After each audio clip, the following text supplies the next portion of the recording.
badadee rakkatiin waan sinimneef ofumaan dhiphatini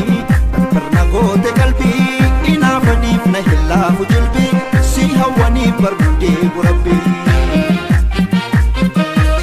cabbii gurraacha qabu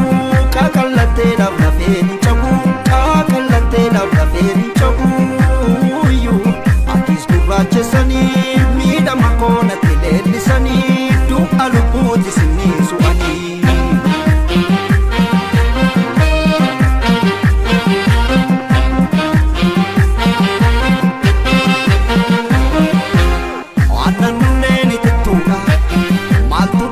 Lamarasa jalalti ke bochiftuda lappe tona harsa ame kalo nyachisuni ame siyam giftufi pirakabe sitimuni jalala sulu fachufi alkaniftugo akka adesa kubala peko sikapanesa yolle pagante Chabala viko situ walana wan jalala jarana malakafe jalal kishe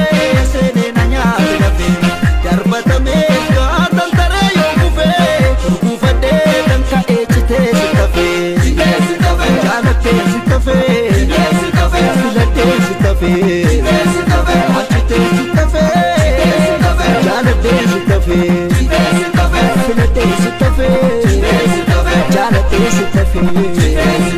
achite sitafe, jalate sitafe.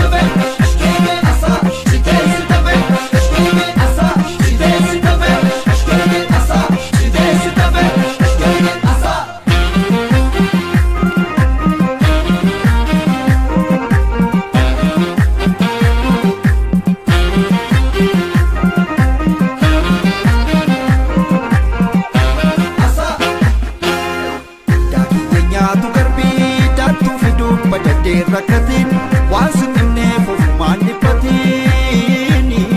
barna goote qalbii inaafaniif na hillaafu jilbii si hawwaniif barbaadee burabbii cabbii gurraacha qabu qaaqallatteedhaaf lafeen hin cabu qaaqallatteedhaaf lafeen hin cabu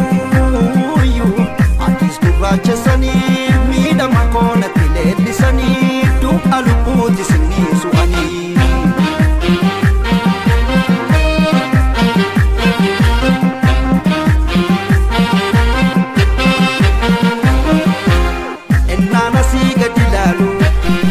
Chagoda margahamu kampota buke hinole galme korra sumawamu wakti sita fejirare lemana amni sororo kanidinya nejirare damma makaya jororo ite baritu asumawama morma tutula akakudama daka galana Kontuna basi yada diego wan jalala jarana malakafe jalal kishe sene nanya gafe darbata me gadan tare yo gufade dan ka echite sitafe jalate sitafe silate sitafe achite sitafe jalate sitafe Filate sitafe, jalate sitafe.